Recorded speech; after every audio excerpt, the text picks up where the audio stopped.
요한복음 세 번째 시간입니다. 저희가 지난주에 2장까지의 이야기를 좀 했습니다.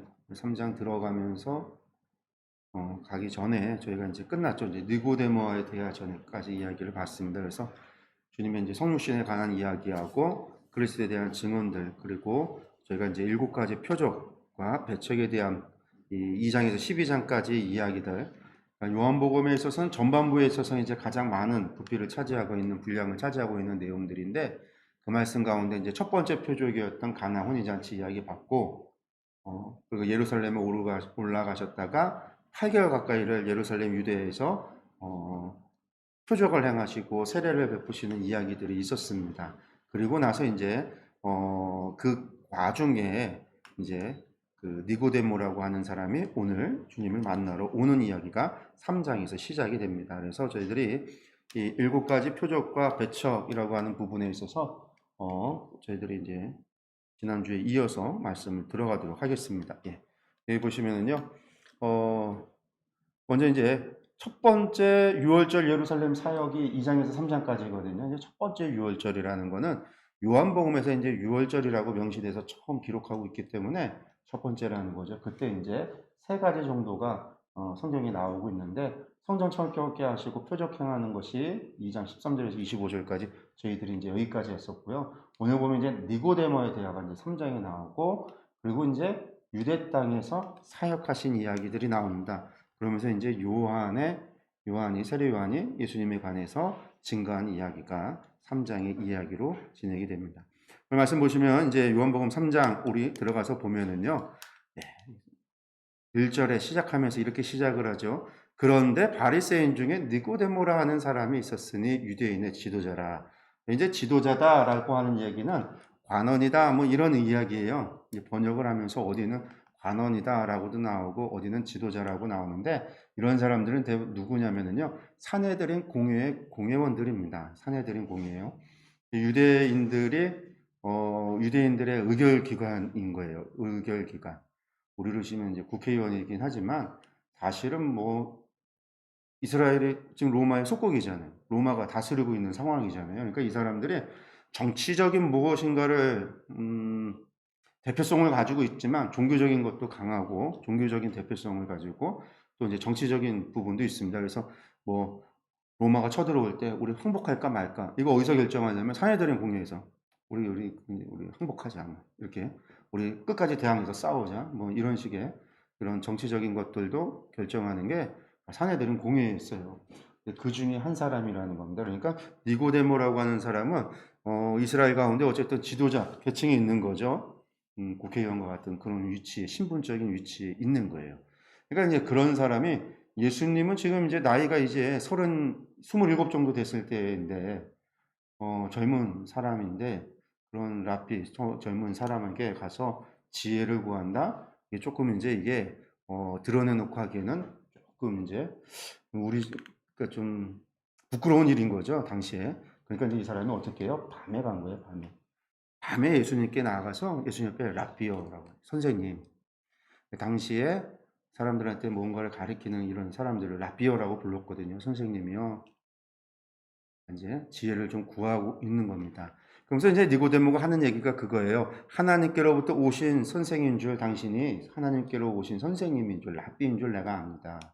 그러니까 니고데모가 지금 예수님을 향한 생각은 예수님이 무슨 선지자이시다, 메시아다 그런 게 아니에요. 그냥 말씀, 교훈을 해줄 수 있고 하나님의 말씀을 풀어서 설명해 줄 수 있는 선생님이다. 그 정도의 생각이에요. 그래서 이제 묻는 거예요. 이제 당신이 행하시는 이 표적을 아무도 할 수 없습니다. 그러니까 이게 6월절에 올라가셔서 성전 정결케 하고 난 다음에, 우리 말씀을 보면 지난주에 본 말씀이지만 23절의 말씀을 보면 예루살렘에 계시는 동안에 사람들이 그가 행하시는 표적을 많이 봤다라는 거예요. 그리고 나서 그의 이름을 믿었다. 그러니까 표적을 많이 행하신 거예요. 이적과 기적을 행하셨어요, 사람들 앞에. 그러니까 이게 표적이 돼서 예수님께서 하나님께로부터 오신 분이구나라고 하는 믿음을 갖게 된 거예요. 그러니까 저분은 하나님께로부터 온 분이구나, 선지자구나. 이거는. 왜냐면 이스라엘 역사에서 이적과 기적을 행하는 분들, 우리가 이제 구약 성경을 봐도요, 엘리야나 엘리사와 같은 선지자가 엘리사 이후에 있었냐면 없었어요. 우리가 이제 말씀, 흔히들 이제 문서 선지자라고 해서 성경, 문서를 기록해서 남겨둔 선지자들, 그 사람들이 이제 우리가 구약 성경에 가지고 있는 이사야부터 시작해서 말라기까지 17명의 선지자들이거든요. 이 17명의 선지자들, 17명이 아니죠. 16명의 선지자들. 이 16명의 선지자들은 문서를 기록해서 문서 선지자들인데 이 사람들이 이적을 행하고 기적을 행하고 막 표적을 행한 적은 없어요.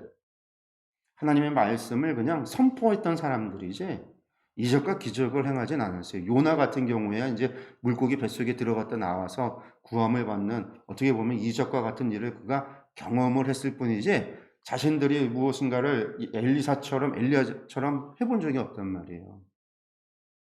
세례 요한이라고 하는 선지자도 나와서 사람들이 전부 다 세례 요한을 선지자인 줄 알았는데 그가 하나님의 말씀을 회개하라 천국이 가까웠다 이렇게 외치기는 했지만 세례 요한이 병자를 고치고 하는 일들을 하지 않았단 말이에요. 그러니까 예수님께서 행하시는 거는 거의 엘리야와 엘리사 시대 이후로 지금 이게 몇 년 만에 나타난 선지자인 줄 모르는 거죠. 엘리야, 엘리사 선지자가 등장해서 활동했던 시기가 한 8세기경이거든요. 그러니까 약 800년. 그 800년 만에 막 이적과 표적을 행하는 선지자가 나타나는 거예요. 그 이전에는 선지자들이 있었잖아요. 사사들 시대 때 막 이적이 일어났잖아요. 그러니까 모세 때 이적과 기적이 있었죠. 여호수아 때도 전쟁 통해서 막 해가 멈추고 막 그 이적과 기적이 일어났잖아요. 사사 시대 때 막 삼손과 같은 이적이 있었잖아요. 그리고 이제 선지자들 엘리사 때 막 그런 일들이 있었는데 그 뒤로 없었단 말이에요. 그래서 이제 예수님 가운데 병자가 고쳐지고 막 이런 일들이 벌어지니까 예수님은 선지자다. 하나님으로부터 온 분이다. 라는 믿음을 갖게 된 거예요. 그래서 23절에 나오는 그의 이름을 믿었다. 그의 이름을 믿었다라는 얘기는 예수님을 메시아로 믿었다. 예수님을 구세주로 믿었다. 하나님의 아들로 믿었다. 아직 그 정도는 아니에요. 그건 아니에요. 하나님께서 보내신 선지자구나 라고 믿은 거예요. 또 어떤 사람은 하나님께로부터 오는 사람. 당시에는 이제 하나님 말씀을 전하는 사람을 랍비라고 불렀으니까 랍비구나. 그러니까 니고데모도 이제 그런 사람 가운데 한 명이에요. 근데 이 사람이 예수님을 찾는 이유는 뭐냐면은요. 이 사람이 평소에 가지고 있었던 종교에 관한, 신앙에 관한 질문이 있었단 말이에요. 평생 그가 가지고 있었던 질문이 있었단 말이에요. 그러니까 그것을 하나님께로 오신 분에게 묻고 싶다라는 거죠. 그래서 와서 물은 거예요. 찾아왔는데 예수님께서는 이 사람이 이제 질문하기도 전에 니고데모를 보고서는 예수님께서 갑자기 아주 놀라운 이야기를 하시는 거죠. 그게 3절 말씀이에요. 예수께서 대답하여 이르시되 진실로 진실로 내게 이르노니 사람이 거듭나지 아니하면 하나님의 나라를 볼 수 없느니라. 여기서 이제 거듭난다라고 번역을 해놨어요. 이것 때문에 우리가 이제 거듭나야 된다라는 말을 하는데 거듭난다라고 하는 거 의미상은 맞지만 원래 이 이야기는 아니에요. 중생이라고 하는 게 거듭난다. 이게 이제 다시 태어난다는 얘기잖아요. 그러니까 니고데모도 다시 태어나야 된다라고 오해를 했어요. 예수님의 말씀은 오해를 했어요. 그러니까 원래 이 단어 말이 거듭나야 된다는 얘기가 아니에요. 이게 겟네데 아노덴이라고 하는 말이 거듭 다시 한번 태어나야 된다는 얘기 아니에요. 근데 니고데모는 다시 태어난다라고 들은 거예요. 그래서 질문을 하는 거죠. 사람이 늙어서 어떻게 두 번째 모태, 거듭 태어날 수 있습니까? 다시 모태 어머니 뱃속에 들어가서 어떻게 다시 나올 수 있습니까? 어떻게 거듭날 수 있습니까? 그럼 이제 원래 거듭난다라는 말의 의미, 제가 이제 겟네데 아노덴이라고 했던 이 말이 뭐냐면요. 하늘 위로부터 태어나야 된다라는. 내가 진실로 내게 이르노니 사람은 위로부터 다시 태어나야 된다라고 하는 거예요. 그러니까 위로부터 태어나야 된다라고 하는 거를 니고데모는 어머니 뱃속에 들어갔다 다시 태어나는 걸로 생각을 해서 거듭나야 되냐고 질문을 한 거죠. 그러니까 이거는 니고데모가 지금 오해한 말을 그대로 가져와서 우리가 이제 거듭난다라는 말로 표현하는 건데 거듭이 아니에요. 위로 태어나는 거예요. 위로 태어나는 거예요. 그러니까 하늘에서부터 태어난다라는 말이에요. 그러면 위로 태어난다라는 말이 뭐냐? 그러니까 예수님께서는 지금 니고데모 뱃속에 들어갔다 나오는 다시 태어나는 걸 생각하니까 예수님께서 뭐라고 말씀하시냐면 진실로 진실로 내게 이르노니 사람이 물과 성령으로 나지 아니하며 하나님 나라 들어갈 수 없다. 어떻게 하늘로부터 태어나는 게 뭡니까? 라고 질문을 했는데 그게 거듭나는 겁니까? 엄마 뱃속에 들어갔다 나오는 겁니까? 그러니까 예수님의 말씀은 물과 성령으로 태어나지 않으면 하나님 나라에 들어갈 수 없다. 그러니까 위로부터 난다라고 하는 것이 무엇이냐면 성령으로 다시 나는 거다라는 거예요, 이게. 위로부터 태어나는 거, 위로부터 다시 태어남이 성령으로 태어난다라는 이야기예요. 그럼 도대체 성령으로 태어나는 건 뭐고?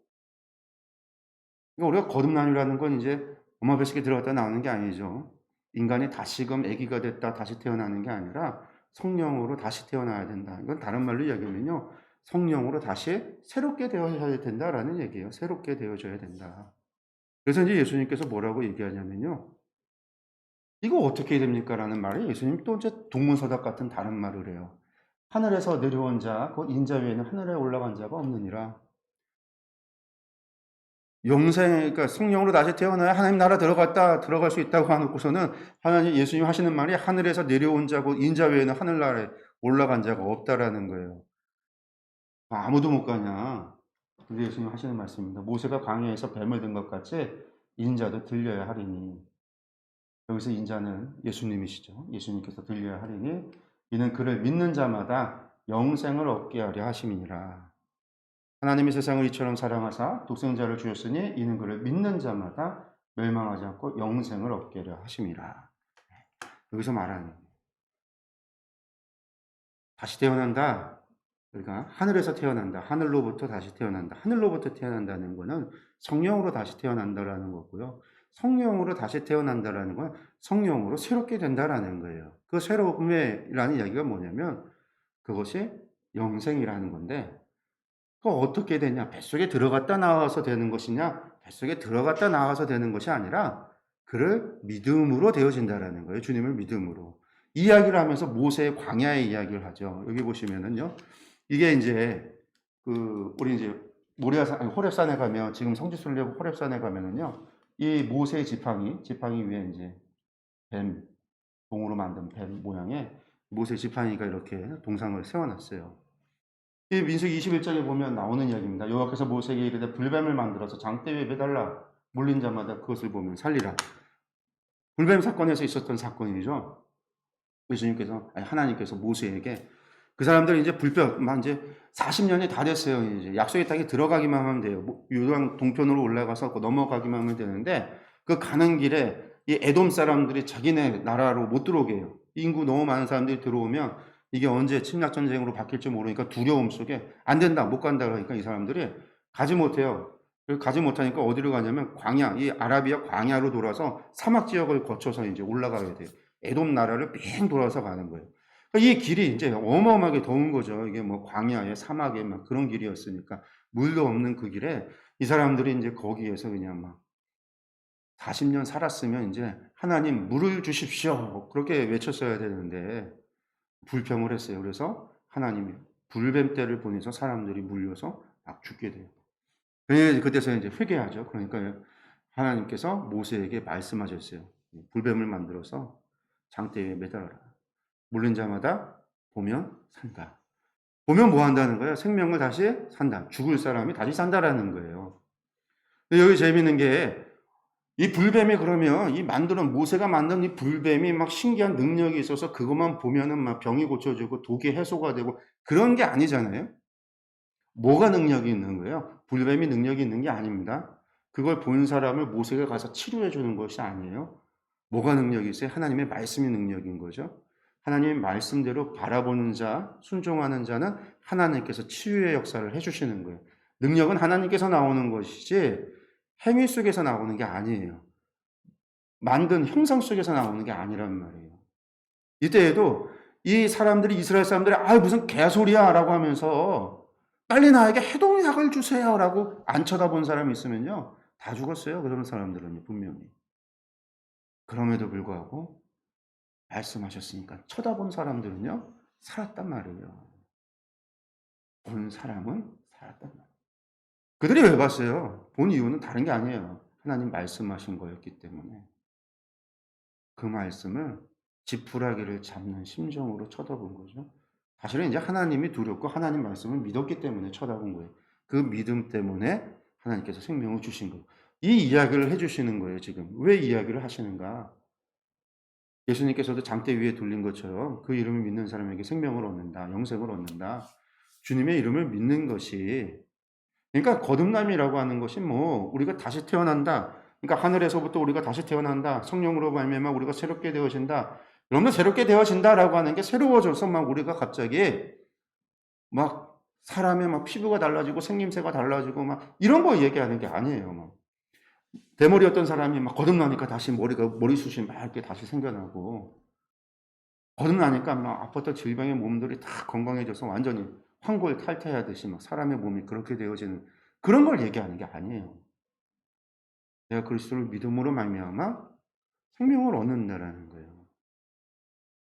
이 이야기가 이제 그 뒤에 나와요. 또 뒤에서 이어 나오는 이야기가 뭐예요? 너희가 믿지 않음으로, 빛으로 그리스도가 우리 가운데 왔는데 믿지 않음으로 말미암아 이미 너희는 심판을 받은 것이다 라는 이야기를 하세요. 그리스도를 믿음으로 말미암아 우리는 영생을 얻었다라는 거죠. 이게 영생을 얻는 것, 그렇게 그리스도를 믿음으로 말미암아 영생, 참 생명을 얻는 것이 곧 하늘로부터 다시 태어납니다라는 거예요. 나중에 예수님께서 이제 우리가 마지막 만찬 때 그런 얘기를 하잖아요. 너희는 가지요, 나는 포도나무라. 가지가 포도나무에 붙어 있지 아니하면 열매를 맺지 못한다. 그런데 가지가 나무에 붙어 있지 않으면요, 그 가지는요 살아있는 가지예요, 죽은 가지예요? 죽은 가지예요. 여러분들 가지 꽃꽂이해 보신 분들은 알겠지만 가지를 잘라서, 꽃이 있는 가지를 잘라서 갖고 와서 물에 담궈 놓으면요 바로 안 죽어요. 꽃이 며칠을 가요. 점점 실드다가 죽어버리고 나무도 죽지만 물속에 넣어놔도. 왜 그래요? 처음에 안 죽는 것 같지만 생명력을 가지고 있기 때문에 시간이 있어서 며칠은 가지만 영원하지 않아요. 왜? 생명의 근원인 뿌리와 가지로, 줄기로부터 잘려졌잖아요. 가지는 나무에 붙어 있을 때만이 생명을 공급받고 꽃을 피우고 열매를 맺는 거예요. 가지가 떨어져 나가 있으면 생명으로부터의 단절을 얘기해요. 그러니까 꽃이 피어 있는 것 같지만 시들어 버리는 거죠. 우리가 하나님 앞에 범죄해서 죄인이 되어졌다라는 걸 이렇게 이야기를 하는 거예요. 영원하신 하나님, 거룩하신 하나님, 생명의 근원이신 하나님으로부터 우리가 단절되어져 있기 때문에 반드시 죽으리라 하나님 말씀하셨는데 왜 안 죽어요? 하와가 먹고 안 죽었잖아요. 하와가 먹고 안 죽은 하와를 보면서 아담도 가서 선악을 알게 하는 과일을 먹었어요. 안 죽는 것 같지만 그 뒤의 역사는요, 죽고 죽었다라는 거예요. 족보의 역사가 죽고 계속해서 죽었다라는 거예요. 하나님 말씀대로. 왜? 생명의 근원으로부터 떨어져 나갔기 때문에. 우리가 영생을 얻는다라는 건요, 그리스도와 하나가 될 때 얻어지는 거예요. 그리스도가 어떻게 하나가 되어지는가? 내가 그리스도를 믿음으로 말미암아 되어진다는 거예요. 내가 하는 게 아니에요. 이것이 무슨 접붙여져서 되어지는 것이 아니에요. 가지가 나무에게 붙듯이 그리스도에게 딱 붙어져 있는 그런 게 아니에요. 우리가 믿음으로 말미암아 되어진다.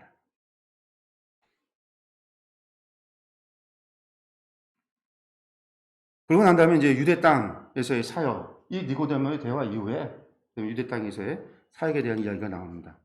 지도 한번 보시면은요, 이 공생의 1년차 지도인데, 우리가 이제 니고데모 이후의 이야기에 이렇게 시작을 해요. 그 후에 예수께서 제자들과 유대 땅에 가서, 제가 말씀드렸죠. 요한복음에서 그 후에, 이후에라는 말이 나오면, 뭐 이틀 후에, 사흘 후에라는 말이 나오면 실제 시간적인 의미의 이틀, 3일, 4일 그런 의미가 아니라고 그랬어요. 그러니까 이건 사건 전개, 이제 사건이 끝났고 이건 다른 이야기를 할 거다. 그러니까 전환이 일어나고 다른 이야기다라고 하는 거예요. 다른 이야기예요. 이제 끝나고 시간이 그러니까 얼마나 지났는지 우리는 몰라요. 이제 예루살렘 이후에 그 다음엔 유대에서 했다라는 거예요. 유대 땅에 가서 함께 예수께서 제자들과 유대 땅에 가서 거기 함께 유하시면서 세례를 베푸시더라. 우리가 이제 원어를 보면은요, 예수님께서 세례를 베풀었다고 나와요. 예수님께서 제자들과 유대 땅에 가서 세례를 베풀었어요. 유대 땅이 여기죠. 예루살렘 주변의 유대 땅. 아마 요 위쪽은 아니었을 것 같아요. 이제 광야니까 아마 요단강가 쪽으로 이렇게 유대 지역에서 세례를 베푸셨던 것 같아요. 이때에 요한도 살렘 가까운 에논이라고 하는 거. 그러니까 에논이 어디냐면 요 이제 지난번에 저희가 이제 지도에서 봤던 여기입니다. 여기 이제 지도에는 녹색으로 해서 대가볼리 지역이다 이렇게 표시를 해놨지만 실제로 이제 에논, 살렘 가까운 에논, 살렘과 에논은 전부 다 사마리아 땅이에요. 그래서 제가 얘기했죠. 세례 요한은 사마리아, 우리식으로 오늘날 얘기하면 사마리아 선교사예요. 그래서 그가 돌아가신 뒤에도 사마리아 땅에 무덤을 만드는 사마리아 지역에서 활동을 많이 했었거든요. 그러니까 사마리아 지역에서 세례를 베푸셨다라는 거예요. 왜 거기서 세례를 베풀었냐면 물이 많아서. 그래서 사람들이 와서 세례를 받았다라는 거예요. 근데 이제 여기가 이제 문제인 거죠. 무슨 문제가 생겨나냐면 예수님도 세례를 베풀고, 물론 이제 4장 넘어가면 예수님이 이제 4장에서는 예수님이 세례 안 베풀어요. 누가 세례를 베풀냐면 제자들이 세례를 베풀어요. 그러니까 누구 제자들? 요한복음 앞에서 이제 제자가 됐던 요한, 그러니까 안드레, 베드로, 빌립, 나다나엘, 그리고 이제 이름이 기록되지 않았던 요한, 이렇게 한 5명, 이 제자들이 세례를 베풀었다고 나와요. 그러니까 이게 문제가 뭐가 생기냐면 여기서도 세례를 베풀고 여기서도 세례를 베푸니까 여기 있는 사람들은 전부 다 누구를 찾아가냐면 예수님께 찾아가요. 또 예수님께서도 성전에서 이적과 기적을 막 행사했으니까 사람들이 예수님에게 막 몰리는 거예요. 그러니까 장사가 한마디로 더 잘 되는 거예요. 야, 저희가 더 용하대. 그렇게 몰리는 거죠. 세례 요한에 막 찾아갔던 사람들의 숫자가 점점 줄어들기 시작하고 예수님께 많은 사람들이 모이니까 세례 요한의 제자가 세례 요한에게 찾아가서 그러는 거예요. 스승님, 라비오, 선생님과 함께 요단강 저편에 있었던 사람, 그러니까 선생님께서 증언하셨던 그 사람도 세례를 베푼다고 합니다. 그 사람이 세례를 베푸니까 전부 다 사람들이 다 그에게로 가요. 추정을 한 거예요. 어떻게 합니까? 우리 장사 안 됩니다. 장사라고 하면 참 불경한 지금 이야기지만 어쨌든 안 된다는 거예요. 그러니까 이제 세례 요한이 이야기를 하는 거죠. 아버지께서 아들을 사랑하사 만물을 그의 손에 주셨으니 아들을 믿는 자에게는 영생이 있고 아들에게 순종하지 아니하는 자는 영생을 보지 못하고 도리어 하나님의 진노가 그 위에 머물러 있느니라. 그러면 세례 요한은 입을 빌어서 세례 요한은 예수님께서 하나님의 아들이시다라는 거, 그를 믿는 자에게 영생이 있다라는 것을 알고 있었어요. 그 이야기를 하죠. 근데 진짜 글쎄요, 이제 다른 그 공항보험소에서는 세례 요한이 이제 이후에 붙잡혀서 감옥에 갔을 때 예수님의 사역을 보면서 뭐라고 그래요? 당신이 정말 우리가 기다려야 될 그분입니까? 메시아입니까? 제자들을 보내서 질문을 하잖아요. 근데 요한복음에서는 달라요. 요한은 처음부터 예수님을 보면서 세상 죄를 지고 가는 어린 양이다. 어린 양이라는 얘기는 뭐예요? 세상 죄를 지고 가는 어린 양은 죽어야 된다라는 거. 세례 요한은 그렇게 고백을 하는 거예요. 우리의 죄를 사해줄 어린 양, 대속의 제물, 화목의 제물이다. 이 땅의 메시아로서 이 땅을 정복하고 로마로부터 유대를 갖다가 다시금 독립을 시킬 왕이다라고 생각한 게 아니에요. 요한에서 나오는 세례 요한과 공간복음에서 보여지고 있는 세례 요한의 모습이 서로 다르다라는 거예요. 여튼 세례 요한은 다시금 증언하죠. 그의 이름을 믿는 자가 영생을 얻는다. 무슨 얘기예요? 세례 요한은 예수님은 누구다? 예수님의 가르침, 랍비의 가르침에 같이 있는 게 아니라 예수님이 같이 있으신 분이라는 거예요. 예수님이 믿음의 대상인, 가르침, 말씀이 믿음의 대상이 아니라 보통 랍비어라고 하면 랍비가 중요한 게 아니에요. 랍비의 가르침, 랍비가 무엇을 가르치는가 그 말씀이 중요하거든요. 그래서 그 말씀을 따르는 거. 근데 요한은 지금 예수님이 중요하다라는 거예요. 예수님이 믿음의 대상이라는 거예요.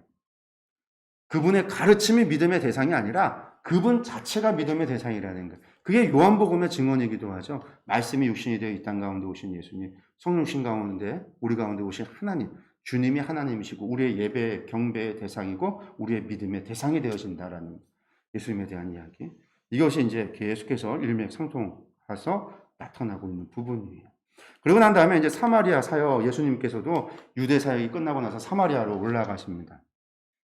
이게 재밌는 거예요. 예루살렘 사역 다 끝나고 유대 끝나고 예수님 사마리아 가셨다. 유대 사마리아 건너뛰고 갈릴리로 유대인들에게 가셔야 될 것 같은데 사마리아로 가셨다라는 의도적으로 가신 거죠. 예루살렘, 유대, 사마리아, 그다음에 갈릴리. 그 사마리아에서 이제 우리가 아는 이야기가 나오는 거죠. 우리 이제 말씀 보면 지도 잠깐 보면 사마리아가 어디냐면 말씀 보면 유대를 떠나사 갈릴리로 가셨어요. 갈릴리로 가야 되는데 보통 요단강 건너서 이쪽으로 올라가야 되는데 일로 안 가고 사마리아를 통과해서 가게 돼요. 그래서 수가라 하는 동네에 이르렀다라는 거예요. 수가라.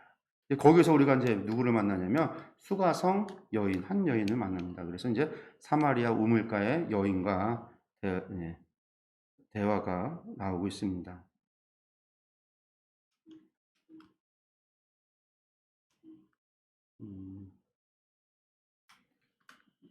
컴퓨터 한번 봐주세요.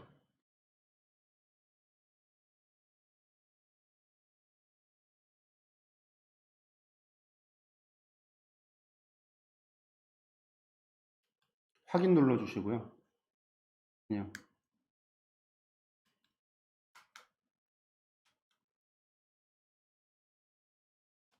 네, 네, 말씀 보면 여기 보니까 수가성에 갔는데 예수님께서 도착한 시간이 몇 시라고 나오냐면 6시쯤 되었더라. 이 6시라는 거는요, 우리 시간으로 하면 12시예요. 정오. 낮 12시입니다. 낮 12시쯤 되었어요. 이때 사마리아 여자 한 사람이 물을 길러 옵니다. 우리나라도 저 정오는 덥죠. 우리나라에 이제 동경시를 따르기 때문에 시차가 있어서 우리에게서 정오는 1시에서 2시 사이, 2시경이 가장 덥고 정오가 아니거든요. 근데 이제 보통 12시가 이제 가장, 해가 이제 가장 정오 떠 있는 시간이니까 덥잖아요. 이스라엘은 더 덥겠죠. 거기가 이제 중동 지역이니까 더 덥단 말이에요, 거기가. 그래서 사람들이 정오에 물 들어가질 않아요. 그리고 이제 우리가 생각하는 우물이 이스라엘의 우물이 아니에요. 우리나라 우물은 요만해서 돌멩이 이렇게 쌓아서 사람 안 빠지게 허리쯤까지 올려놓고 위에 이제 뭐 비 안 들어가게 지붕을 씌워놓고 둘에 바구니 이제 줄 달아서 이제 물을 떠오르는 게 우물이잖아요. 우리나라 우물이 다 그러는데 이스라엘의 우물은 뭐 그런 우물이 아니에요. 어, 땅을 파고 이렇게 깊숙이 들어가서 왜냐면 물이 지하수가 엄청 깊게 있어요. 중동 지역에 해가 떠 있으니까 다 증발하지. 그 땅 속을 불을 파고 들어가야 그 안에 밑에 물이 있어요. 그래서 뭐 우리가 이제 갈매산에 가면 보통 선지솔에 가면 갈매산에 가면 거기서도 이제 무기토에 우물이 이렇게 있는데 굴이에요. 그냥 땅굴 한참 들어가서 저쪽으로 반대편으로 나오기도 하고 이스라엘의 실로암 연못이지만 기드론 샘이라고 하는 게 땅속에 굴을 파서 이렇게 지나가기도 해요. 그러니까 땅을 파고 안에 들어가요. 그래서 들어갔다 올라갔다 내려갔다 하는 게 위에서 이게 줄로 하는 게 아니라 사람이 직접 밑으로 내려갔다 올라갔다 굴을 들어갔다 나왔다 이런 이제 반복해서 물을 길어야 돼요. 그러니까 이게 얼마나 쉽지 않은 거거든요.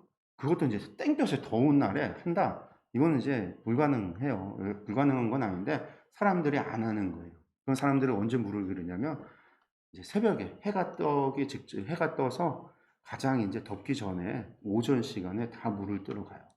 그러니까 동네 사람들이 다 그때 물을 떠오는데 이 여자가 정오에 오고 한낮에 온다라는 거는 사람이 다니지 않는 그 시간에 물을 뜨러 온다는 건 이 여자가 사람을 피해 다니고 있다라는 거. 이 여자가 동네에서 왕따가 아니라 이 여자가 다른 사람들을 피해서 이 시간에 물을 길러 온 거예요.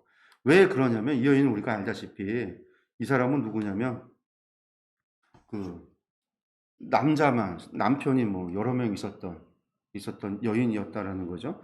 그래서 이 여자가 일단은 여기 왔는데 예수님께서 물을 좀 달라라고 이야기를 하니까 이 여자가 말을 해요. 유대인으로서 어찌해서 사마리아 여자인 나에게 물을 달라 합니까? 이 사마리아 여인은 예수님이 유대인인지 어떻게 알았을까요? 사마리아 사람하고 유대인하고 이제 뭐 복장이 달랐을까? 어, 일단은 갈릴리 사람은 갈릴리 사투리를 했어요. 갈릴리 사투리. 나중에 이제 요한복음에 보면 니고데모가 이야기를 하니까 공회 사람들이 너도 갈릴리 사람이지. 이제 막 그런 얘기가 나요. 그러니까 우리나라 경상도 사람, 전라도 사람, 우리 목소리만 들어도 말만 들어도 이 사람이 경상도 사람인지 전라도 사람인지를 알잖아요. 강원도 사람인지. 우리가 충청도 사람인지 또 제주도 사람인지 사투리가 있어서 이 당시에 이스라엘도 사투리가 있었어요. 갈릴리 사투리가 있었어요. 예수님도 갈릴리 사투리를 썼는지 아마 쓰셨을 거예요. 갈릴리에서 나시고 거기서 계속 생활하셨으니까. 니고데모도 예루살렘에서 사는데도 불구하고 갈릴리 사투리를 사용하고 있었으니까.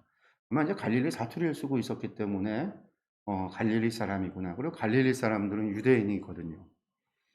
그리고 이제 내려오는 이제 여행객, 이 기간의 여행객은 명절을 마치고 가는 순례객, 예루살렘에서 내려오는 모든 사람들은 다 유대인이에요. 물론 이제 사마리아로 가는 사람이 없지만, 근데 보니까 아마 사마리아 유대인으로서 이 특징을 가지고 있어서 알았던 것 같아요. 그러니까 물어요.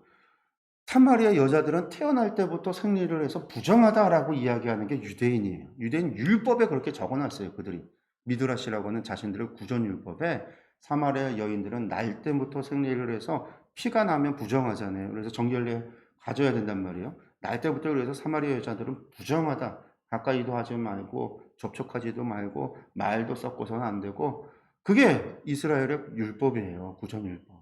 근데 물을 달라 하니까 신기한 거죠. 왜 달라고 하냐. 유대인이 사마리아인과 상종하지 아니하는데 너는 왜 그러냐라고 묻는 거죠. 그때 예수님께서 하시는 이야기가, 내가 이제 그 뒤에 예수님이 10절부터 시작해서 나오는 이야기가 그거죠. 만약에 내가 누군 줄 알았더라면 네가 나에게 도리어 네가 나에게 물을 구했을 거다. 그리고 이 물은 목마르심도 않고 이것은 이제 생명의 물이다. 뭐 이렇게, 그래서 영원히 목마르지 않을 것이다. 이런 얘기를 하니까 이 여자가 그럼 그 물 좀 나에게 좀 달라. 그 물 좀 저에게 주십시오라고 이야기를 하잖아요. 그때 이제 예수님께서 하셨던 이야기, 그 예수님에 대한 이야기를 하고 나니까 그 물을 영원히 목마르지 않을 거다. 그런 얘기를 하고 나니까 이 여인이 그러고 나서 뭐라고 얘기했냐면 갑자기 예배에 대해서 이야기를 해요. 그러면서 하나님이 우리 조상들은 이 산, 그리심산에서 우리가 예배를 하고 당신들은 예루살렘에서 예배하는데 얘기를 하니까 예수님께서 이 산에서 예배드리고 저 산에서 예배드리는 것보다 더 중요한 하나님께 정말 예배할 때가 있다라고 하면서 하신 이야기가 24절, 23절 말씀이죠. 23절, 24절 말씀. 24절 우리가 잘 아는 얘기예요. 하나님 영이시는 예배하는 자가 영과 진리로 예배한다. 요 앞설에 있는 이야기가 이거죠. 아버지께서는 자기에게 이렇게 예배하는 자들을 찾으신다. 그러니까 이 여인이 물을 구하고, 사실은 이 여인이 소박 맞은 여인, 여자가 우리가 이제 흔히 좀 잘못 오해하고 있는 게 이 여자가 남편이 여럿이 있다, 다섯이 있다. 그러니까 이 여자가 이 남편 사귀었다가 버리고 이 남편하고 버리고 이 남편하고 그런 여인이 아니에요. 그런 여인이었다고 한다면, 그런 능력이 있는 여인이었다라고 한다면 힘과 권세와 재물이 있었던 사람이겠죠. 그런 여인이 아니라 이 여인이 아마 결혼했다가 버림받아서 이 남자 저 남자 계속 그렇게 거쳐서 살다가 지금 남편은 같이 살지만 남편도 아니에요. 왜? 실제로 결혼도 안 했어. 율법에 이제 이거 결혼했다고 혼인관계도 안 했단 말이에요. 그런 사이로 살고 있는 여자. 그래서 사람들 앞에 낯을 보이지 못하고 한낮에나 물을 떠야 되는 여인인데, 예수님께서 그 여인을 만나서 이야기하면서 물을 떠달라고 이야기하면서 그 여인에게 생명의 물을 이야기하시고, 그 주님께서 주시는 그 물을 마시는 자는 영원히 목마르지 않겠다라는 주님의 말씀을 듣고 나서 이 여인이 예수님이 누구신지를 깨닫게 돼요. 라삐구나, 선지자구나 라는 걸 알게 돼요. 그래서 이 여인이 그것을 알자마자, 눈치채고 깨닫자마자 그 여인의 질문이 무엇이었냐면 예배에 대한 관심, 예배에 대해서 질문을 한 거예요. 그 얘기는 이 여인도 평소에, 니고데모가 평소에 하나님 신앙에 대해서, 하나님 나라에 대해서 늘 고민하고 있었고, 그가 그것 때문에 기도하고 있었던 문제였기 때문에 예수님을 찾아가서 밤중에 질문을 던졌던 것처럼 평소에 가지고 있었던 고민과 기도, 그의 신앙의 문제, 그가 그것에 대해서 관심을 가지고 끌어안고 고민하고 살아왔기 때문에 그 순간에 그런 질문을 할 수가 있었던 거거든요. 이 여인도 비록 자신은 그렇게 비참한 지금 삶을 살고 있어요. 소박을 맞았던 건지 아니면 남편이 나가서 무슨 사고 당해서 죽어서 딴 남자에게, 또 죽어서 또 딴 남자에게, 또 죽어서 또 딴 남자에게, 그렇게 여러 번 만약에 죽었다고 하면 정말 재수없는 년이라고 사람들이 손가락질했을 거예요. 남편 잡아먹는 년이라고. 아마 그런 여인이었지만, 그런 비참한 여인이었지만, 그런데 이 여인은요, 예배에 대한 걸 평소에도 가지고 있었던 거예요. 그러니까 얘기를 한 거예요, 주님 앞에. 우리 사마리아 사람들은 그리심산의 사마리아 성전에서 예배를 드리고 당신들은 예루살렘에 있는 성전에서 예배 드리면서 그리심산에서 예배 드리는 건 아니다, 가짜다라고 이야기하고 예루살렘에서만 예배를 드려야 된다고 이야기하면서 우리를 부정하다라고 이야기하는데 이 여인이 던지는 질문과 이야기 속에는 이런 것들이 담겨 있는 거예요. 함축되어져 있는 거예요. 왜 예수님께서는 그리심산 이상에서 드리는 예배나 예루살렘에서 드리는 것 그거보다 더 중요한 거 하나님께 진실로 아버지께 예배해야 될 때가 오는데 그때는 언제냐면 영과 진리로 예배하는 거. 그리고 그때를 하나님께서 찾는다. 뭘 찾냐면 그리심산을 찾고 예루살렘을 찾는 게 아니라 자기에게 이렇게 예배하는 자들을 영과 진리로 예배하는 자를 찾는다는 거예요. 그때에. 그러니까 우리가 항상 영과 진리로 예배해야 된다는 거죠. 사마리아 여인이 예수님을 만나고 예수님께서 선지자인 줄 알고 이 여인이 첫 질문이 예배였다.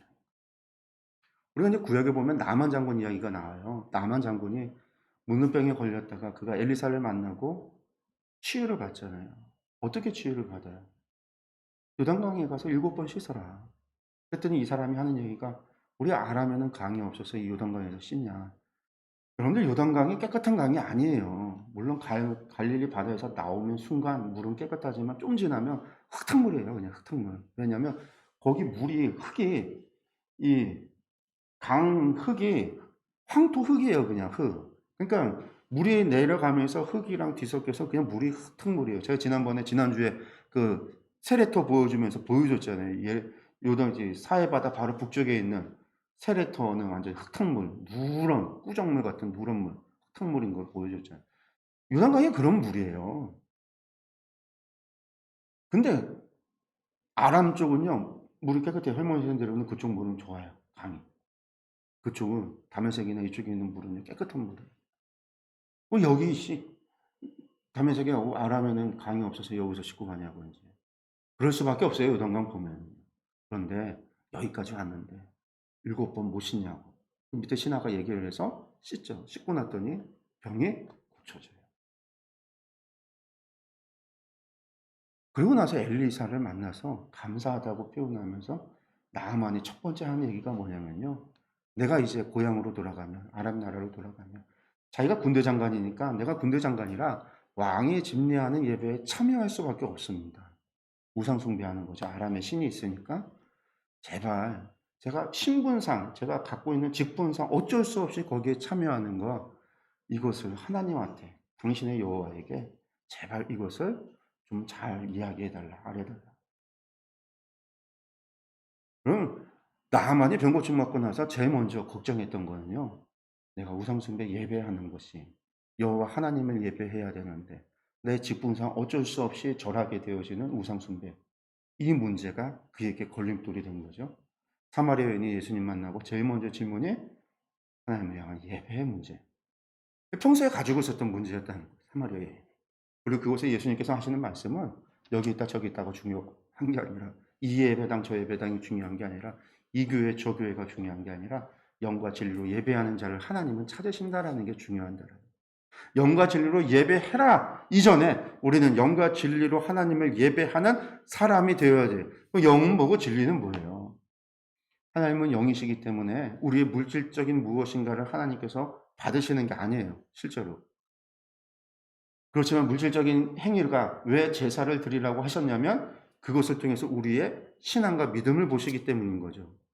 그래서 영으로 드린다는 건 다른 말이 아니에요. 뭐 우리가 막 귀신 들린 것처럼 막 이렇게 구슬하고 성령 받아서 우리가 성령님 받으면 전부 다 막 입에서 방언을 터지고 막 헬렐레 하면서 막 춤추면서 그게 성령 받았다. 물론 성령님의 역사 가운데는 그런 역사도 있어요. 그런 역사도 있지만 그걸 이야기하는 게 아니라 하나님은 영이시기 때문에 우리가 하나님을 영적으로 예배해야 되는 거죠. 그러니까 다른 말로 이야기해서 우리가 하나님 앞에 우리의 마음과 진정과 뜻을 다 합쳐서 다 해서 우리가 진정으로 하나님을 사랑하며 하나님을 믿고 우리가 정성을 다하여 하나님을 섬겨야 된다라는 이야기예요.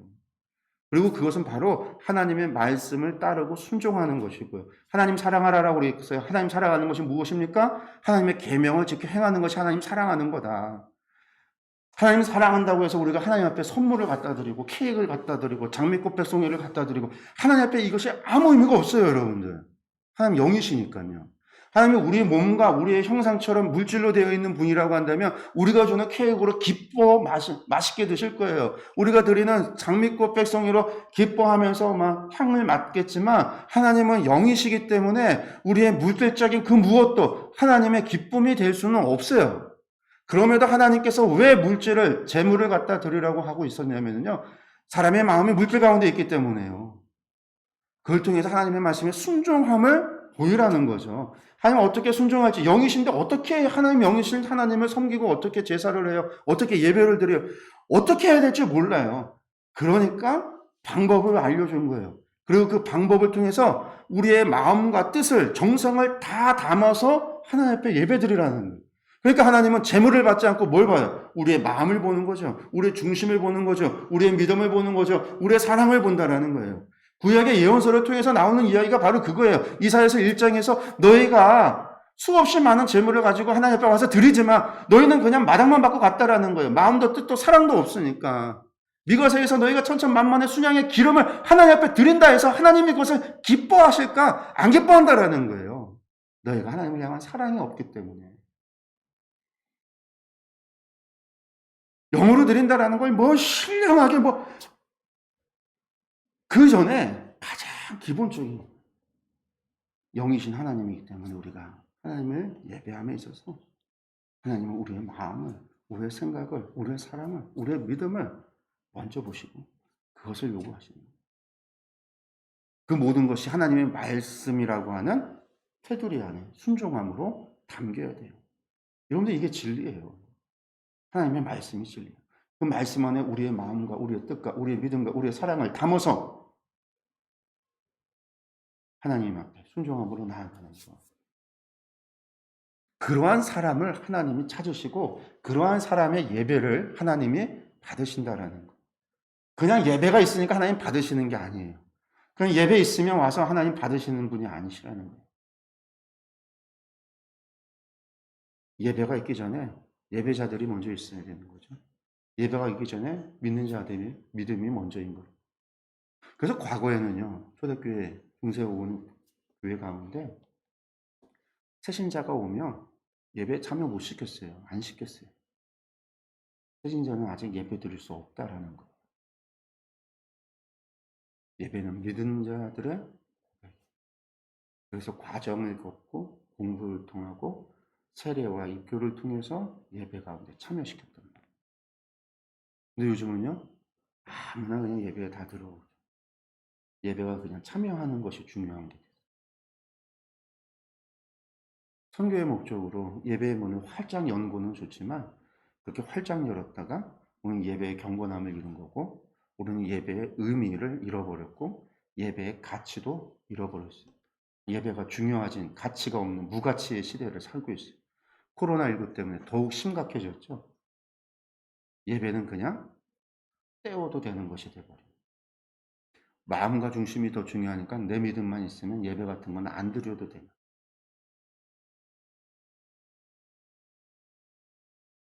그러나 하나님께서 제사라고 하는 것을 주신 이유가 네 맘대로 드리라는 게 아니라 형식을 담으라는 거예요. 모양과 모습을 하나님께 드려지기에 합당한 것으로 담으라는 거예요. 오늘날 우리가 예배 형식을 이렇게 잡고 있는 게요. 이 형식 가운데 우리의 믿음과 우리의 정성과 우리의 사랑을 담으라는 거예요. 그러니까 믿음만 있고 예배 참여 안 해도 된다? 거짓말이에요. 거짓말이에요. 많은 사람들이 요즘 나그네 그리스도인 교회를 안 가고 자신들 집에서 혼자 드리는 예배. 혼자 드릴 수 있어요. 독방에서 혼자 드리는 사람. 옛날 수도승같이 혼자 할 수 있는 그 예배도 하나님 받으세요. 하나님 그 예배도 귀하게 여기세요. 그런데 정말로 그러냐라는 거예요. 그렇게 홀로 드리는 예배 가운데 정성과 뜻을 담고 하나님을 향한 사랑을 담느냐라는 거예요. 안 담아요. 인터넷 틀어놓고 기독교 방송 틀어놓고 잠시 앉아서 딴짓하면서 끝나는 게 예배인 거죠. 우리가 영가진리로 예배해야 된다라고 하는 말씀, 오늘 주님의 말씀을 우리가 꼭 기억을 하셨으면 좋겠습니다. 그 다음에 이제 이러고 나니까 이 여자가 주님의 그 얘기를 듣자마자 깨달았어요. 그러자마자 이 부끄러워서 정오에 사람들 피해 다니던 이 여자가요, 마을로 뛰쳐가서 마을 사람들에게 예수님에 대해서 증언을 합니다. 여자의 말이 내가 행한 모든 것을 그가 내게 말하였다 증언함으로 그 동네 중에 많은 사마리아인들이 예수를 믿었다.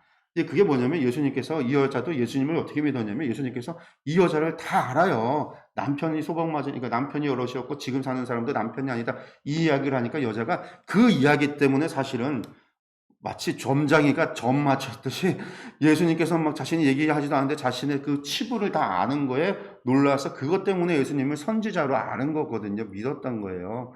그래서 이야기를 했더니 사마리아 사람들도 믿었단 말이에요. 그래서 사마리아 사람들이 예수님을 초청을 해요. 자신들 가운데 거하기를. 그래서 이틀을 더 머무십니다. 그러면서 그들 가운데 예수님이 말씀하시고 가르쳐요. 그랬더니 이 사람들이 이제는 어떻게 돼요? 사마리아 여인에게 내 말로 네가 한 얘기를 우리가 믿는 게 아니라 우리가 친히 예수님의 말씀을 듣고 우리가 진짜 그분이 구세주인 것을 구주인 것을 우리가 믿게 되었다. 알게 되었다. 예수님께서 구주시다.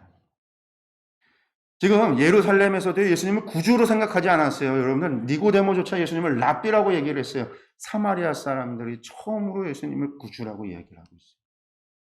구세주이시다.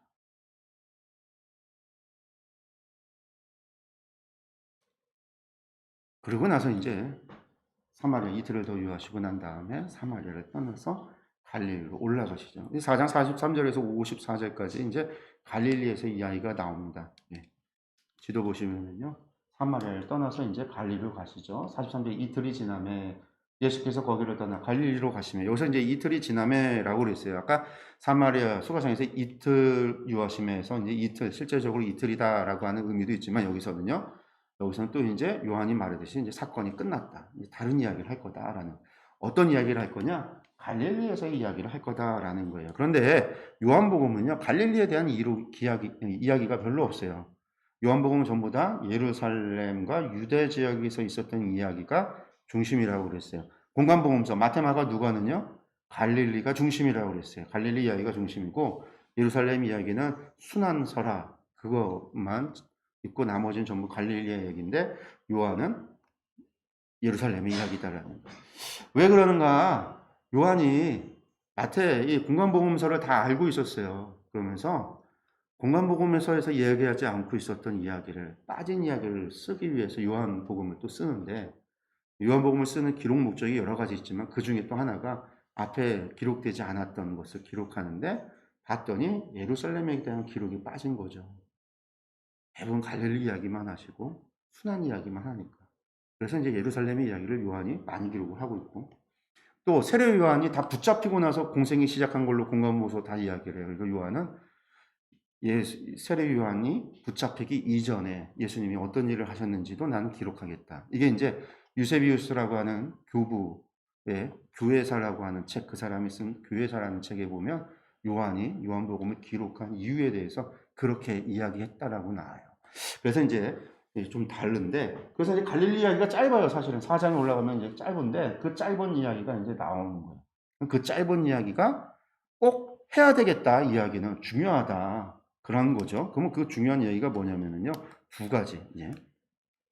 갈릴리 사람들이 믿고 두 번째 표적이 갈릴리에서 있었다. 첫 번째 표적도 갈릴리에 있었어요. 가나에서 혼인잔치에서 있었죠. 두 번째 표적도 지금 갈릴리에서 있어집니다. 왕이 신하의 아들을 고치는 이야기. 먼저 갈릴리 사람들에 대한 이야기인데요. 이게 뭐냐면요, 먼저는 예수님께서 나사렛에 가세요. 나사렛에 가셔서 고향에 가셔서 말씀을 전하는데 아무도 안 믿죠. 고향 사람들이 예수님을 도리어 이제 핍박을 해요. 그러니까 이제 그때 예수님이 뭐라고 얘기하냐면 선지자가 고향에서 높임받지 못한다 그랬어요. 그럼에도 불구하고 갈릴리 나사렛 이 예수님의 고향 사람들은 예수님을 믿지 않았지만 중요한 건 갈릴리 사람들은요 예수님을 영접하고 그 사람을 믿었다라는 거예요. 예수님을 믿었다라는 거예요. 그리고 그 믿은 이유가 뭐냐?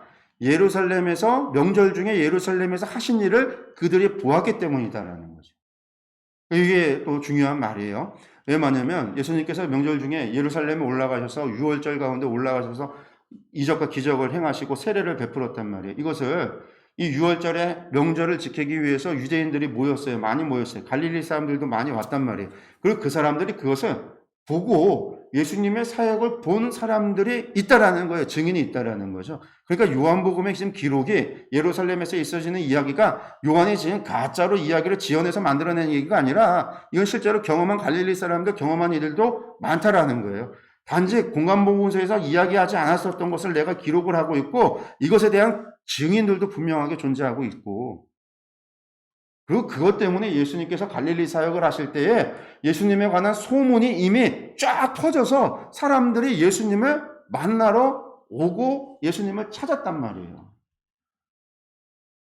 예루살렘에서 막 수많은 사람들이 모였을 때 표적을 행하고 기적을 행했으니까 예수님에 관한 소문이 얼마나 퍼졌겠어요. 예루살렘뿐만이 아니라 그들이 고향에 가서 자신들이 보고 듣고 경험했던 것을 이야기하면서 선지자가 나왔다. 엘리야, 엘리사 이후로 800년 만에 거의 800년 만에 이적과 기적을 행사하는 하나님의 선지자가 나타났다. 엘리야가 왔다. 그 당시에는 대부분 엘리야가 왔다라는 거예요. 엘리야가. 말라기에서 하나님께서 엘리야를 보내주신다고 그랬거든요. 그러니까 그 약속된 엘리야가 왔다라는 거예요. 이런 소문이 날 수밖에 없는. 예수님께서 8개월 만에 왔잖아요. 8개월 만에 갈릴리로 돌아왔는데 소문이 날 대로 났어요. 예수님, 환자들 아픈 사람이 있으면요, 제일 먼저 예수님 찾아요. 실제로 그런 일에 대해서 이야기를 하고 있습니다. 요한이요. 두 번째가 바로 그 이야기예요. 두 번째가 뭐냐면 왕의 신하의 아들을 고친, 이게 두 번째 표적이라고 하는데, 이 왕의 신하다. 그런데 이 왕의 신하라고 하면요, 이 왕은 누구냐면요, 갈릴리의 왕을 이야기하는 거예요. 갈릴리 분봉왕. 갈릴리 분봉왕은 누구냐면 헤롯 빌립이에요. 세례 요한을 죽였던 헤롯 빌립인데, 이 헤롯 빌립의 신하가 뭐예요? 잘 보세요. 여기 보면요, 갈릴리 가나에 이르니. 갈릴리 가나가 뭐냐면 혼인잔치 전에, 혼인잔치에서 8개월 전에, 8개월도 더 전에 물로 포도주를 만들었던 곳이다. 일부러 언급을 하고 있죠. 바로 이거 첫 번째 표적이 있었던 곳이다. 근데 그곳에 왕의 신하가 있어서 그의 아들이 가버나움에서 병들었어요. 아들은 가버나움에 있고 병들었어요. 다 죽게 됐어요. 왕의 신하가 가나까지 와 있어요. 왜 와 있냐면 예수님께서 유대로부터 갈릴리로 오셨다라는 소리를 듣고, 소문을 듣고, 지금 나사렛에 예수님 계셨었는데 나사렛에 들어오는 소문이 쫙 퍼진 거예요. 가버나움까지 간 거예요. 그러니까 이 사람이요, 가버나움에서 예수님 만나기 위해서 나사렛으로 오는 길에 가나까지 온 거고요. 예수님은 나사렛에서 이제 배척당하니까 거기 떠나서 이제 가버나움으로 가시려고 올라가시면서 가나에 도착을 한 거예요. 그래서 거기서 만난 거예요. 그러니까 이 사람은 예수님 소문 듣고 병 고침 받아야 되겠다. 그러면서 이야기해요. 내 아들의 병을 고쳐주셨어. 그가 거의 죽게 되었습니다. 이 사람이 예수님을 찾은 이유는 뭐죠? 왜 예수님을 기다렸어요? 유대로부터 갈릴리로 오시는 예수님을 기다리고 찾았어요. 예수님이 자기 아들을 고칠 거라고 하는 믿음이 있었던 거예요. 예수님을 엘리야든 선지자건 하나님으로부터 온 사람이건 어쨌든 그 소문을 믿고 그걸 붙잡고 찾아온 거죠. 그러니까 예수님께서 그에게 뭐라고 얘기하냐면, 예수께서 이르시되 내 아들이 살아있다.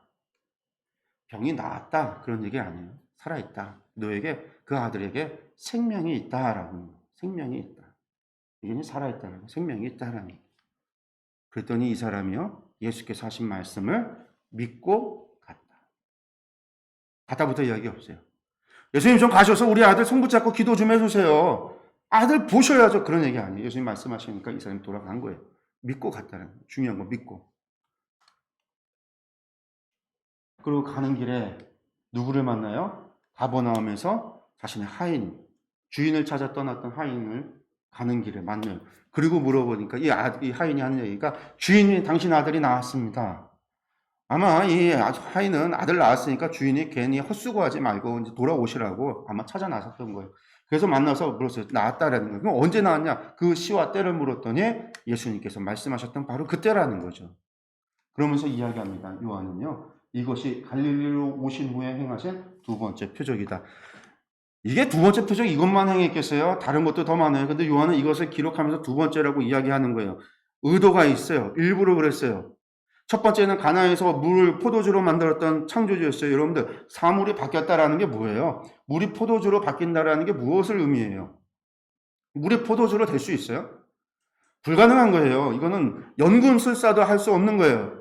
당시에는 사물의 모습, 질량, 본질을 바꾸는 그런 거를 연구하는 연금술과 같은 학문이 있었어요. 연금술을 하는 이유는 인간이 황금을 좀 만들어 보겠다. 황금이 가장 가치가 있잖아요. 당시에는 가장 가치가 있는 거였기 때문에 이 연금술을 통해서 인간이 황금을 만들어 보겠다고 연금술이라고 하는 걸 만들어 했어요. 근데 못 만들잖아요. 막 도금을 해갖고 가짜를 만들어 갖고서는 사기를 쳐요. 그런 일들이 벌어지니까 나중에 그 이제 그리스 사람이 유레카를 외치잖아요. 사물의 질량에 있어서 부피와 질량은 그 부피는 달라질 수 있지만 질량은 동일하다.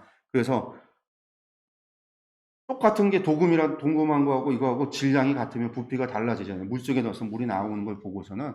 그래서 이제 그것을 발견했다. 뭐 이런 얘기가 나오는데 당시에 그런 연금술 불가능한 거예요. 아무도 바꿀 수가 없어요. 아무도 구리를 가져다가 황금을 못 만들어요. 아무도 물을 갖다 포도주를 만들지 못해요. 근데 예수님께서 하셨다라는 거예요. 아무도 죄인을 의인으로 바꿀 수가 없어요. 여러분들 새 창조예요. 주님이 새롭게 만드신 거. 주님이 새롭게 하시는 거. 우리를 새롭게 하시는 분. 예수님에 대한 표적의 모습이에요. 두 번째 표적이요. 가버나움에 있는 왕의 신하의 병을 고쳤어요. 죽어다는 아이가 살았어요. 생명이 있다라는 거예요. 그리고 그 아이가 생명이 있게 되는, 살아게 되는, 병이 고쳐지는 이유가 뭐예요? 생명을 얻게 되는 이유가 뭐예요? 그의 아버지가 믿었기 때문이에요. 앞에서 계속 얘기했죠. 그의 이름을 믿으면 뭐 한다고요? 영생을 얻는다고요. 생명을 얻는다라는 거예요. 그의 이름을 믿으면 생명을 얻는다라고 했는데 그의 아버지가 믿었는데 아들이 생명을 얻었다라는 거예요. 누가복음에서는 이런 이야기가 많죠. 우리는 흔히들 부모가 믿어서 자식이 내가 믿어야지 다른 사람이 대신 믿어줄 수 없다. 맞아요. 대신 믿어줄 수 없는데요. 대신 믿어서 병도 고쳐요. 하나님이 그 믿음을 보시고요. 아들의 믿음을 보고서 고쳐주는 게 아니라 아버지의 믿음을 보고서 아들을 고쳐주기도 하고요. 하나님 그러신 분이셨어요. 중요한 거는 그의 이름을 믿는 자에게는 하나님께서 뭘 주신다? 생명을 주신다라는 거예요. 예수님의 이름을 믿었어요. 예수님의 말씀을 믿었더니 아들이 생명을 얻었다라는 거예요. 지금까지 계속해서 하셨던 말씀을 두 번째 표적으로서 보여주고 있는 거죠. 그 다음에 이제 공생이 2년. 이걸로 갈릴리 사역이 끝나요. 4장의 이야기. 그리고 이제 5장이 되면 공생이 2년이 돼서 6월절 예루살렘에 올라가시는 이야기가 나옵니다. 지도를 보면 공생 2년차에 올라가셔서 예루살렘에 가셨다가 다시 돌아와서 갈릴리 사역을 하는 게 보통 2년차의 이야기라고 하는데 5장 1절에 어떻게 시작하냐면 그 후에라고 말로 한 거 있어요. 그 후에라는 거는 이제 이야기 끝. 나 이제 다른 이야기 할 거야. 근데 그 이야기는 언제 거냐면 유대의 명절 때에 있어진 이야기를 하는 거야. 그 명절이 돼서 예수께서 예루살렘에 올라가셨다. 여러분들 이제 이스라엘 사람들이 명절에 예루살렘 올라가는 때가 언제냐면요. 6월절, 7절절, 초막절이에요. 3번, 1년에 3번 율법으로 하나님 예루살렘 성전에 올라가라 라고 그랬어요. 이거 말고 또 절기가 뭐가 있냐면 신약시대 때는요. 수전절이 있고 불임절이 있어요. 수전절이라고 하는 거는 그 중간사 때 성전이 더럽혀졌던 거를 망가졌던 거를 다시 깨끗하게 씻어서 정결하게 하나님 앞에 재봉헌했었던 것이 수전절이고 이게 9월 달에 있고요. 불임절이 또 있어요. 이건 에스더에 의해서 그 유대인들을 원수들을 물리치고 승리했다라고 해서 불임절. 그 불임절이 12월에 있어요. 6월절 한 달 전에 12월에 있어요. 그래서 이제 우리가 이제 유대력을 보면 이렇게 여기가 1월, 니산월 1월이라고 하는 게 6월절이 시작이 되고 7월 이게 딱 1년에 반반해서 티시레월이라고 하는 7월에 우리가 이제 나팔절, 속죄일, 초막절이 있고 6월절, 무교절, 초실절이 이렇게 있어요. 그리고 이제 3월에 칠칠절이 있어서 이렇게 세 번을 가는데 아까 2장에 6월절에 갔었죠. 예루살렘에 올라가셨어요. 그리고 이렇게 시간이 지나서 사마리아 땅에 갔을 때 사마리아 여인과의 대화를 보면 추수 때가 4개월 남았다. 추수가 이때 시작이 되니까 하나, 둘, 셋, 넷 해서 8월쯤에 지금 사마리아 여인을 만났었던 거예요. 그래서 사마리아에 만났고 갈릴리 가서 일이 있다가 명절이 돼서 올라간다는 거예요. 그러니까 명절에 예루살렘에 올라가는 명절은 뭐밖에 없냐면 6월절밖에 없는 거죠. 그러니까 이제 1년이 지났다. 우리가 이제 시간의 흐름을 그렇게 이야기를 하는 겁니다. 그때 이제 무슨 일이 일어나요? 명절에 올라가셔서 바로 이제 38년 된 병자, 이 베데스다 연못에서 38년 된 병자를 고치고 이것 때문에 논쟁, 배척이 이루어집니다. 한번 보면은요, 2절에, 5장 2절에 예루살렘에 있는 양문 곁에 히브리 말로 베데스다라고 하는 못이 있어요. 거기에 행각이 5개가 있어요. 그러니까 행각이라는 거는 지붕 있는 행각이 5개나 있어요. 거기에는 많은 병자가 있습니다. 맹인들, 다리 저는 사람들, 혈기 많은 사람들이 누워서 뭘 하고 있냐면 물이 움직이는 것을 기다려요. 왜? 이는 천사가 가끔 못에 내려와 물을 움직이게 하는데 이거 물이 움직인 후에 물이 딱 멈췄을 때 제일 먼저 들어가는 사람은 어떤 병이든지 낫게 되밀어라, 낫는다라는 거예요. 여러분, 낫는다는 이건 여기 뒤에 이제 없지만 이런 말이 들어가 있는 거예요. 낫게 된다는 전설이 있더라. 여러분, 이건 전설이에요, 전설. 실제로 있어지는 일이 아니라 사람들이 이제 그것을 믿고 오는 거죠. 이 사진 보면 이게 베데스다 연못이에요. 우리가 생각하는 연못하고 전혀 다르죠. 아까 그랬잖아요. 거기는 땅속 깊이 파야. 예루살렘은요 또 산 위에요. 그러니까 여기에 땅을 파도 얼마나 깊게 파야 물이 나올까요? 지하수가. 옆에 다 골짜기인데 골짜기보다 더 밑이니까 예루살렘이 800m 정도거든요. 뭐 엄청나게 파고 들어가야 돼요. 그래서 히스기야 왕도 실로암 못을 만들 때 기온샘에서부터 땅굴을 파고서 몇백 메다를 땅굴을 파서 실로암 못으로 물이 나오게 해놨어요. 그리고 그곳을 어떻게 해놓냐면 이렇게 벽돌 같은 걸로다가 공간을 만들어서 이렇게 딱 만들어놨어요. 그러면 굴이 있어서 굴 쪽에서 물이 이렇게 졸졸졸 흘러나와요. 사람이 다닐 수 있을 만한 굴을 만들어놨어요. 이 베데스다 연못도 이런 곳인데 여기 주변에 이제 5개의 행각이 있고 계단을 타고 함께 내려가야 돼요. 여기 가장 깊은 곳에는요 한참 깊어요. 거기는 이제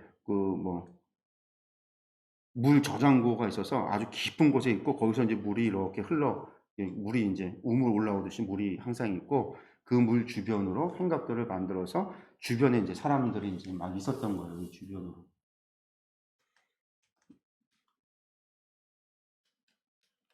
네.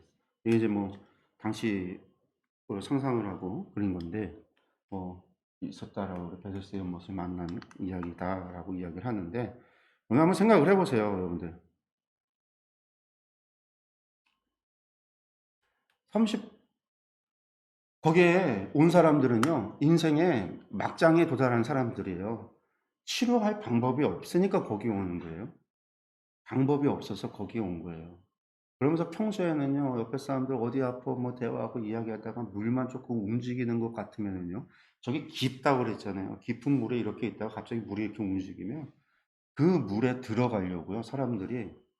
그전에는 막 이야기하고 그래 내가 뭐 도와주고 너나 뭐 옛날 이야기하고 집 이야기하고 서로 그렇게 대화하고 지내다가 갑자기 물만 좀 움직이는 것 같으면은요 물이 움직이는 게 바람이 불어도 움직일 수가 있고요 무슨 일이 있어서 물이 움직일 수 있잖아요. 그러면 거기 먼저 뛰어들려고 뭐가 될까요? 아비규환이 되겠죠. 그런 일이 계속 벌어진다고 한다면 여러분들 이게 하나님이 하시고 천사를 보내서 하나님이 하신 일이라고 한다면요 이건 말도 안 되는 얘기예요. 이건 사람들을 괴롭히는 거고 이건 사람을 놀리는 거고 이건 정말 그렇다면 이건 사단이 장난하는 거지 하나님의 역사가 아니에요. 이건 그냥 단지 전설, 사람들이 정말 뭐가 없으면 이거라도 붙잡겠다라고 하는 심정으로 여기에 모였던 사람들이에요. 근데 거기에 38년이나 된 병자가 있는 거죠. 근데 이 사람은요 도와줄 사람도 아무도 없어요. 아마도 오래되니까 이제 다 버린 거죠, 가족들도. 처음에는 함께 있으면서 음식도 갖다 주고 있다가 이제 움직이지 못하니까, 혼자 못 다니니까, 물속에 들어갈 수 없으니까 처음에는 이렇게 도와주고 하다가 이제 38년 되니까 다 버림받은 거예요. 이 사람은 가족에게도 버림받고 다 버림받은 사람이에요. 그러니까 그 사람이 있어요. 그러니까 예수님 보시기에 이 사람이 얼마나 불쌍한 사람이겠어요. 그러니까 이 사람을 보시고 예수님께서 그 사람에게 병을 고쳐주세요. 이르다 일어나 내 자리를 들고 걸어가라. 근데 문제가 있는 거죠. 이날이 안식일이었다라는 거예요. 그런데 이 사람이 병을 고침받고요. 어딜 갔냐면 성전에 갔어요. 병 고침 받자마자 성전부터 갔어요. 그러면 이렇게 중병으로 오래 있었던 사람들이 병 고쳐지면요, 제사장에게 보이거든요. 나병 환자만 그러는 게 아니라 또 혹은 제사장에 가서 성전에 가서 하나님 앞에 감사의 예배나 뭐 또 그런 이제 제사장을 통해서 자기가 정결함이 되어졌다 뭐 이런 칭호를 받거나 뭐 그런 이유가 있었던 것 같아요. 그래서 성전에 보통 가는데 성전에 갔어요. 그러니까 예수님께서 다시 보고 성전에 갔어요. 그리고 그 사람을 만나요. 그리고 만나고서는 예수님이 하시는 말씀이에요. 보라, 내가 나았으니 더 심한 것이 생기지 않게 다시는 죄를 범하지 말라 하시니. 14절 말씀, 중요한 말씀입니다. 우리가 이제 14절 말씀 이거 뭐 이제 맨날 이제 안식일 논쟁으로 바로 넘어가는데 요 14절 말씀이 중요해요. 왜 그러냐면 여기 뭐라고 나와요? 병 고침 받았는데 병 고침 받은 게 구원받은 거하고는 달라요. 누가복음에서는 병 고침과 구원받는 것이 거의 동일하게 사용돼요. 그래서 병이 치료받았는데 구원함을 얻었다. 구원받았다. 예수님 그렇게 말씀하죠. 누가복음 그렇게 이야기하거든요. 그래서 예수님께서는 우리에게 구원을 주시는 구세주로서 소개를 하고 있단 말이에요. 근데 여기서 뭐라고 말하고 있어요? 병 고침 받았는데도 뭐 할 수 있어요? 죄를 범하면 어떻게 된다고요? 더 심한 병을 얻게 된다라는 거예요. 다시 죄를 범할 수도 있고 더 심한 것이 질병이 생길 수도 있다. 구원받고 끝나는 게 아니고 병고침이 구원이 아니라 병고침 받았으면 이제부터 어떻게 살아가야 됨을 이야기하는 거냐면요. 다시는 죄를 범하지 않도록 정결함을 입고 성결하게 자신의 삶을 돌이켜서 하나님 말씀대로 살아가는 삶을 살아가야 된다. 하나님을 섬기고 온전히 경외함으로 하나님을 예배하는 예배자로서의 삶을 살아가야 된다. 이게 요한이 전하고 있는 이야기예요. 병고침 받은 것이 구원받은 게 아니다. 병고침 받은 것이 끝이 아니다. 언제든지 다시 너희가 죄를 범하면 이보다 더 심한 것이 생길 수도 있다. 38년 된 병자에게 주셨던 경고. 그리고 이제 이 사람 때문에 이 사람이 네가 어떻게 병을 고쳤는데 너 어떻게 된 거냐라고 그랬더니 예수가 나를 병을 치료해 줬다라는 이야기를 하게 된 거죠. 성전에서. 그래서 이제 이 일 때문에 뭐가 일어나요? 배척이 일어나고 논쟁이 시작이 됩니다.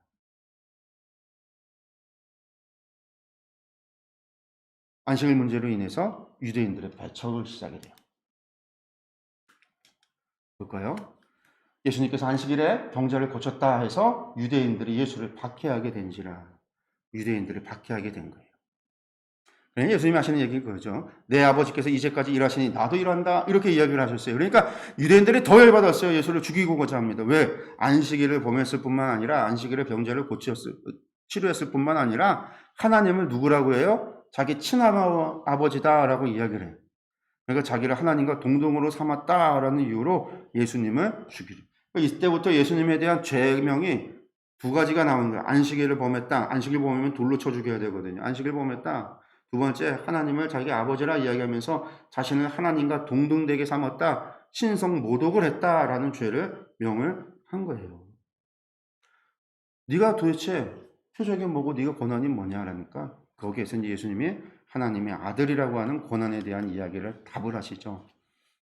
아버지께서 아무도 심판하지 아니하고 심판을 다 아들에게 맡겼으니 이는 모든 사람을 아버지를 공경하는 것 같이 아들을 공경하게 하려 하심이라. 이 아들을 누구예요? 지금 예수님이죠. 근데 아들을 공경하지 아니하는 자는 그를 보내신 하나님도 공경하는 것이 아니야. 아버지도 공경하지 않는 거야. 니들이 날 공경하지 않으면 니들 하나님 공경하지 않는 거야. 여러분들 이런 이야기 듣고 있는 유대인들이 화가 날까요? 안 날까요? 화가 나는 게 당연해요. 그래서 24절에 뭐라고 얘기해요? 내가 진실로 진실로 너에게 이르노니 내 말을 듣고 또 나 보내신 이를 믿는 자는 영생을 얻었고 심판에 이르지 아니하나니 사망에서 생명을 옮겼다. 앞으로 될 것이다가 아니에요. 이미 얻었다. 믿음. 자신을 뭐로 여기는 거예요? 완전히 하나님의 아들이다. 너희가 나를 믿어야 된다. 이 이야기에 이제 유대인들이 이제 폭발 직전까지 오는 거죠. 그러면서 그럼 그 아들의 증거가 무엇이냐라는 질문에 예수님이 하시는 이야기입니다. 뭐라고 얘기냐면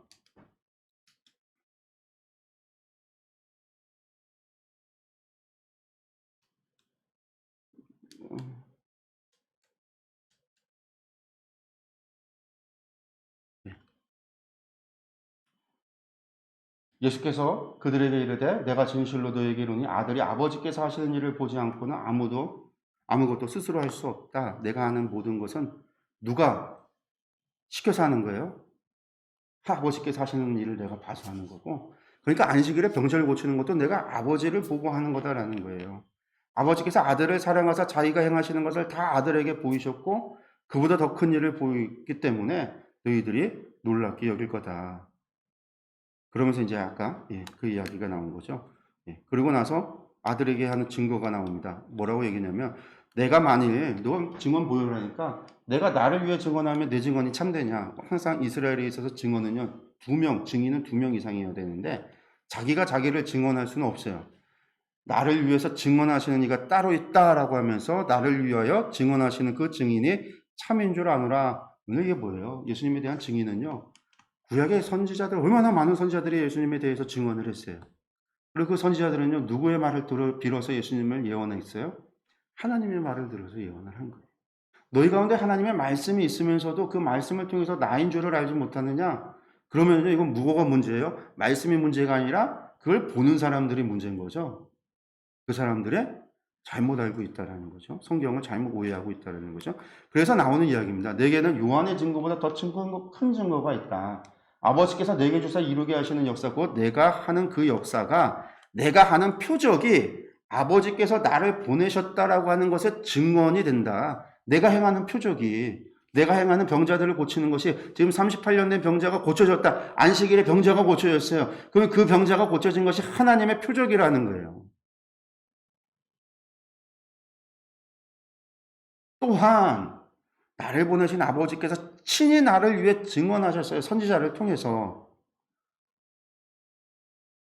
그래서 너희는 아무 때에도 음성도 듣지 못하고 형성도 보지 못했고 또 뭐도 못했어요? 말씀이 너희 속에 거하지도 않았다는 거예요. 성경의 말씀이. 그러니까 너희가 하나님이 보내신 일을 믿지 않았다라는 거죠. 그러면서 뭐라고 얘기해요? 너희가 성경에서 영생 얻는 줄로 생각하면서 성경을 연구하는데 이 성경이 내게 대해서 증언하는 거예요. 여러분 성경을 보면서 예수 그리스도를 만나야 되는데 성경을 보면서 다른 걸 봐서는 안 되는 거죠. 성경을 보면서 뭘 봐요? 이 땅에서 성공하는 비결, 복 받는 비결. 성경을 보면서 우리 아이들 서울대 보내는 비결. 성경을 보면서 재물을 많이 쌓는 비결.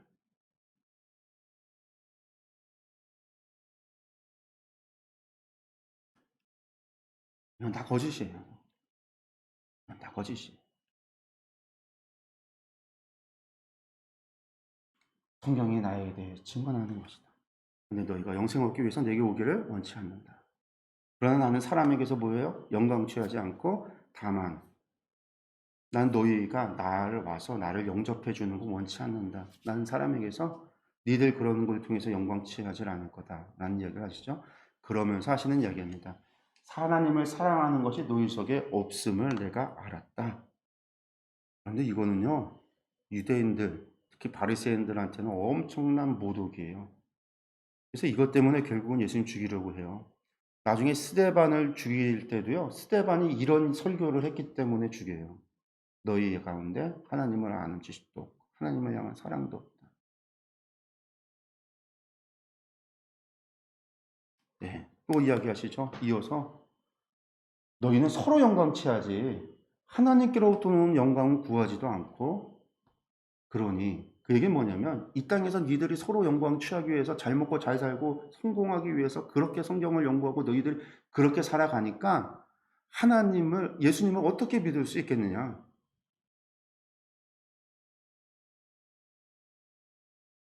그러면서 내가 너희를 고발하지 않는다.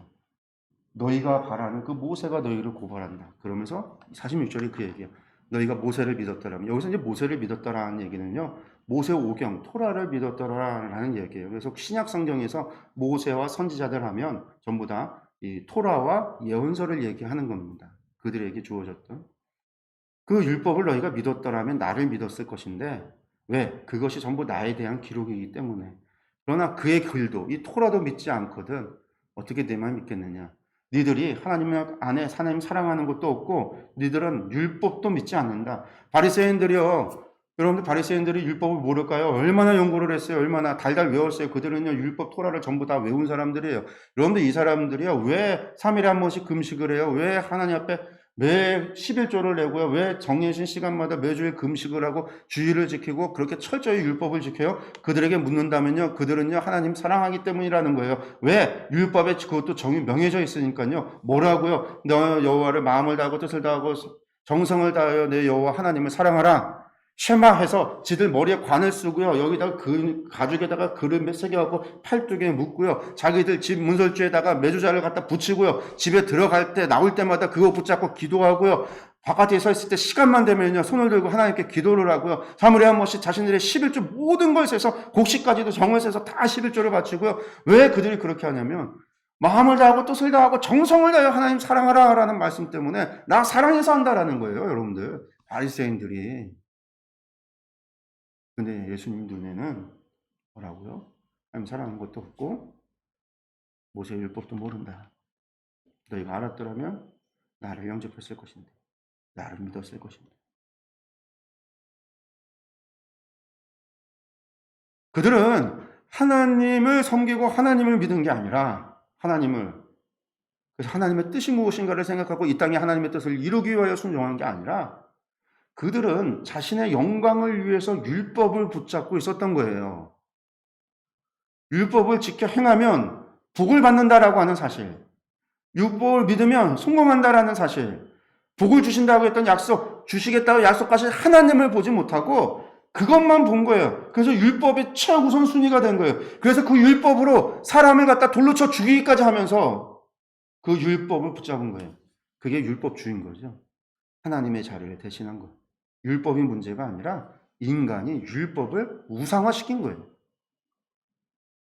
오늘날에도 마찬가지죠. 교회를 섬기면서 복이 최고, 복 받는 것이 최고. 성경에서 복 받는 비결은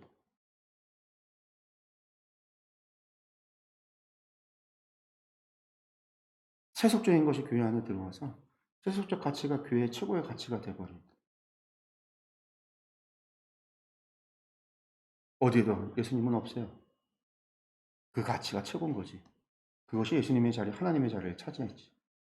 입으로는요, 하나님을 이야기하고 예수님을 이야기하지만 바리새인들이 입으로 하나님을 얘기했지만 결국 하나님이 없는 신앙을 가졌듯이 입술로는 주님을 이야기하고 하나님을 이야기하지만 주님과 예수님 없는 신앙을 갖고 있는 똑같은 오늘 우리의 모습이 예수님께서 그것을 보신다면 오늘 우리에게 이야기하신다면 너희 안에 하나님을 향한 사랑도 없고 모세의 율법도 믿지 않는다. 하나님의 말씀도 믿지 않는다라고 분명히 이야기할 겁니다. 그렇기 때문에 우리가 진실로 본질이 무엇인지를 하나님을 알고 하나님을 사랑한다라는 게 무엇인지를 진실로 영으로 하나님을 예배한다라는 것이 무엇인지를 영이신 하나님을 섬긴다고 영이신 하나님을 사랑한다고 영이신 하나님과 함께한다는 게 무엇인가에 대해서 근본적인 질문과 고민이 있어야 돼요. 그리고 우리의 신앙을 되돌아봐야 돼요. 필요가 있습니다.